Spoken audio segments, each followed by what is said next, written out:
大家好，我是 Tony。我今天的 Tony 开讲要来介绍最近20年外国学者对于中国历史，特别是清代史提出的新史观。中国当局对于这种新史观，则是批评是别有居心，而且动员数千学者，打算写一部多达4000万字的清史来作为回应。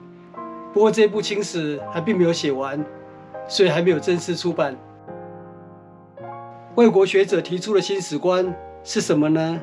一言以蔽之，就是从游牧民族的角度来看中国史。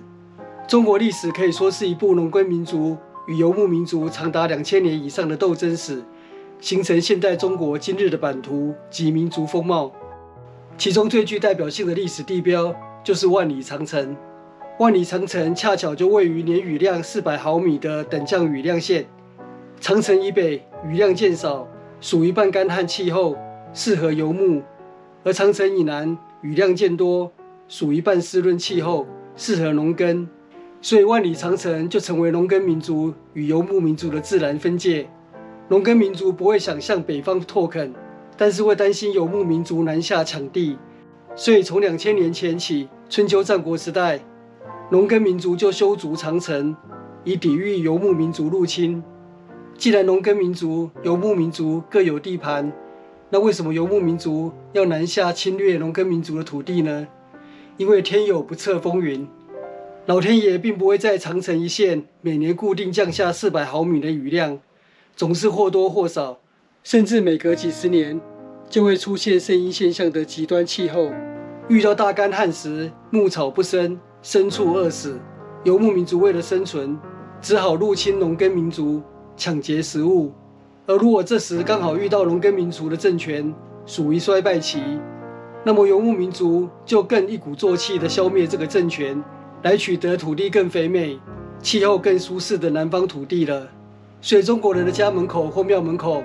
常常会贴着一副对联，上面写着风调雨顺，国泰民安。因为如果风不调雨不顺，就很难国泰民安了。中国历史就是一部农耕民族与游牧民族长达2000年以上的斗争史。如果我们用动物做比喻，那么农耕民族的代表性动物就是牛，因为靠着牛只来耕作；而游牧民族的代表性动物就是马，靠着骑马来游牧以及侵略农耕民族。整部中国史就是不断的上演牛马之争，牛马政权不断的轮替以及对立。而其实游牧民族对于现代中国的版图贡献更大，只是传统的中国史书是站在以汉人为主的农耕民族的立场，而把游牧民族视为外来政权占领中国。这样的历史观是一种以我族为中心的历史观，当然不够客观。如果我们回顾民国建立以前的1000年历史，那么总共就是有4个朝代：宋、元、明、清。其中宋明是农耕民族建立的政权，而元清是游牧民族建立的政权。乍看之下，好像是牛马2比2并驾齐驱，但其实不然。事实上，宋元明清4个朝代，只有游牧民族建立的大元帝国、大清帝国是真正的一统江山，形成内亚帝国。相反的，宋朝及明朝都是分裂的时代，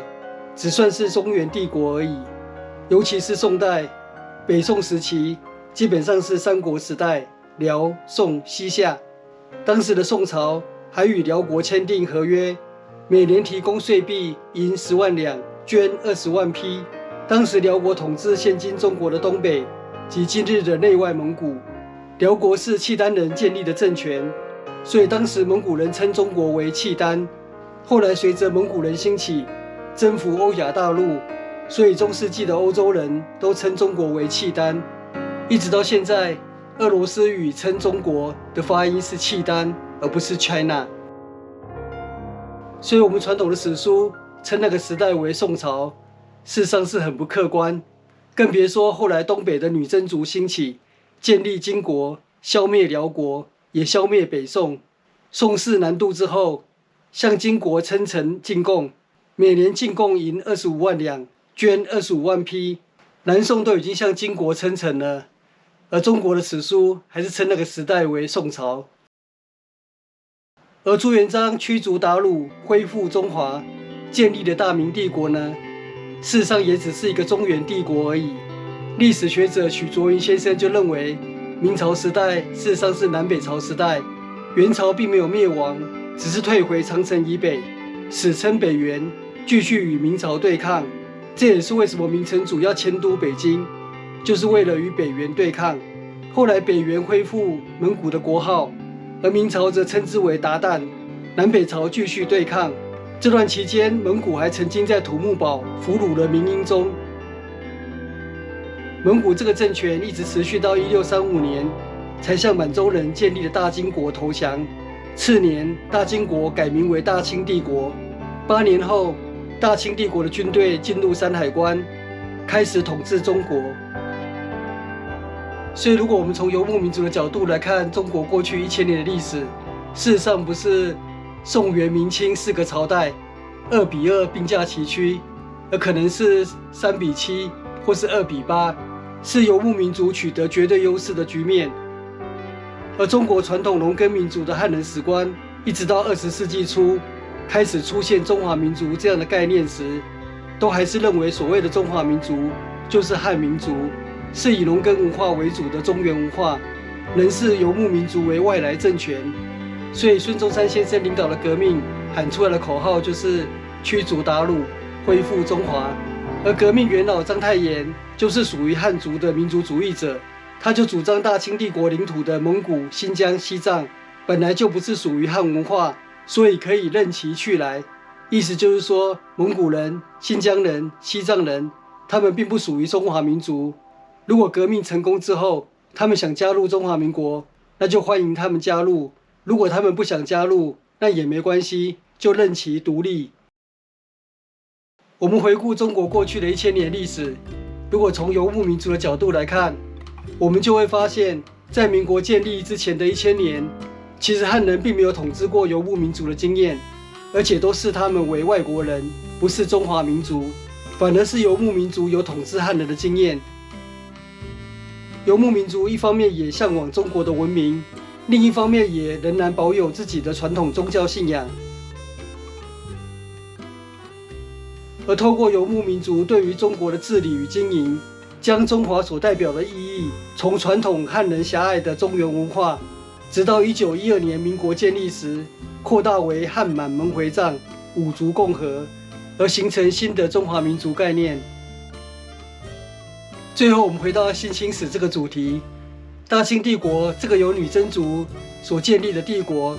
是一个包含汉满蒙回藏五族的内亚帝国。这个帝国是过去1000年来宋朝、明朝这个以汉人为主的中原农耕帝国不曾统治过的前所未有的新局面。这是大清帝国留给现代中国的资产，也是以汉族为主的现代中国所面临的巨大挑战。因为这些地区对传统的中国汉族及汉族史观来说，都是外国地区，甚至是敌国，不属于儒家文化圈。那么五族如何共和呢？而外国历史学者的新清史研究所提出来的质疑与批评，就是虽然汉人继承的游牧民族留给现代中国巨大版图的内亚帝国，但是汉人始终没有善待游牧民族，而视其为潜在的威胁，企图将这些游牧民族汉化，接受儒家文化。所以新中国敌视西藏政教合一的藏传佛教传统，出兵西藏，造成达赖喇嘛流亡印度。新中国也敌视新疆维吾尔族的伊斯兰信仰，企图透过教育改造营进行思想再教育，以消灭其传统文化。而对内蒙古的蒙古人也积极实施汉化教育，以防止其倒向已经独立的外蒙古。这就是外国新清史研究所带来的挑战。他们言辞批评现代中国的领导人所强调的中华民族伟大复兴，事实上只是汉族的伟大复兴，而企图将满蒙回藏都改造成为汉人。这样子的作为是否能够解决大清帝国这个内亚帝国所留给新中国的挑战？让我们拭目以待。我今天的同理开讲就在这边结束，谢谢收看，我们下次见，拜拜。